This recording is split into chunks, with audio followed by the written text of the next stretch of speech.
My subject today is changes.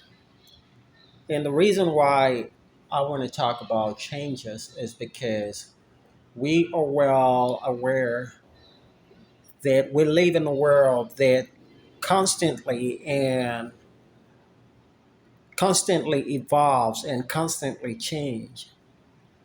And predominantly, change is one word that we use every day in our lives when we want to advance. And without change, there will be no growth. So change and growth comes together. They work in tandem. So change is part of our DNA. Whether we like it or not, change happens. Whether we like it or not, our body change, the weather changes, the government changes, everything around us evolves around change. And that is where we grow from, and that is where we live from. But that is not what I'm bringing today. I'm trying to relate change with the decision that we make. Because every day we wake up every day, and one thing we are told that we do is that we make a choice. And the word choice there is referring to the word change. Because anytime that we get to a point that we had to make a choice for something, that means that we are automatically making a choice to change. But here is the trick. A lot of time, change are not convenient. Change comes with turbulence, they come with inconvenience. And that process of it inconvenient is the difficult part of going through change. We pray every day that we can change, we can metamorphose from something to another thing, just like the history of the caterpillar that normally metamorphose from a beetle to become a caterpillar, to become something. The end goal for it is to become exactly what it was designed for. What a beetle was designed to be, a caterpillar. So the end goal, the destiny of a beetle is to become a caterpillar.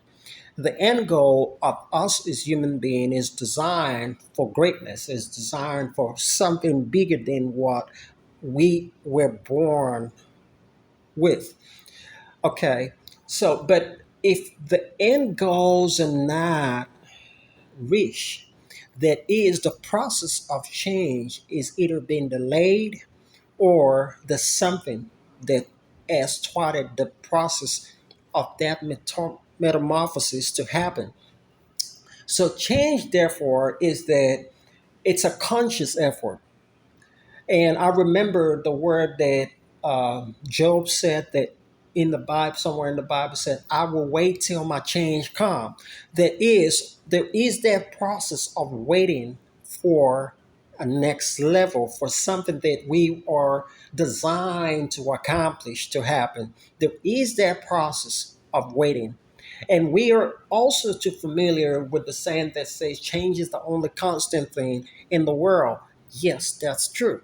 But to maintain that consistency is that that person that wants to go through change has to adapt into the mode of accepting the process that is the inconvenient to change.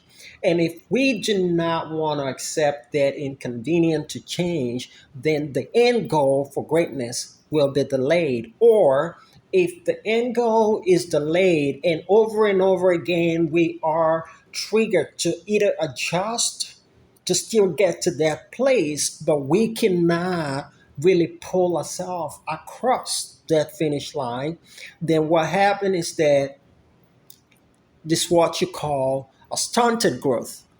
That is, you get to a level, it's like you get to a ceiling and it hits you there, and you just cannot go above that cloud, and you just stuck right in the middle because that place of change is not completed. And a lot of time, why is it not completed? Is because of One, accepting the process, accepting the pain that it takes to do what you need to do now, not tomorrow. Avoiding procrastinations and looking at things in the eye and say, is it the right thing that I need to do right now for me? Is the process of saying that, in what way do I have to adjust myself where I am with what is happening to me so that I could grow beyond where I am. So the end goal of us as human beings is greatness, because we are made in the image of God, and the image of God, I'm told, is pure. So if something is pure, that means it's designed for greatness. But if we cannot, I think Jim Rohn was saying in one of his speech, he said that let the mind of Christ be in you. When the word mind of Christ doesn't mean it's not only religiously ligated, it is a universal word, because Christ is a word that is used. It's used to somebody, used to in reference to somebody who is pure. That is, let the mind of something that is pure be in you. That is the mind of somebody that's willing to change, the mind of somebody that's willing to go beyond where he is and say, I will adapt to this inconvenient for a short period of time.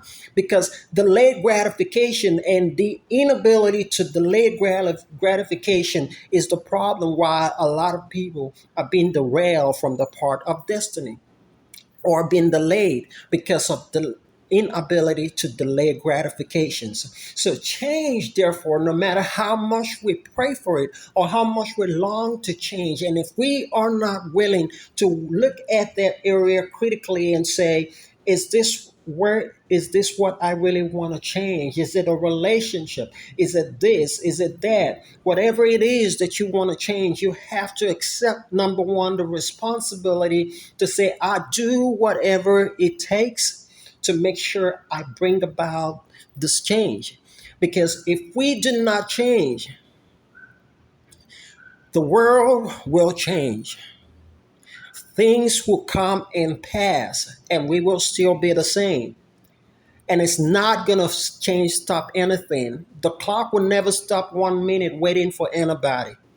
The clock will never slow down a second saying, I need to wait for Mr. A because Mr. B is already ahead. It's never going to stop. So it is important that we make up a mind that when we make the decisions today that we make for a better tomorrow, that we're willing to adapt that mindset of change and say, like Job said, though we slay me, yet I will trust and I will keep taking every step that I need. Whether it's to go to a financial freedom class, it's to do whatever you want to do. It's first understanding that you need to have a change mind for you to be able to hold to what you're going after. And without a change mind, it is hard.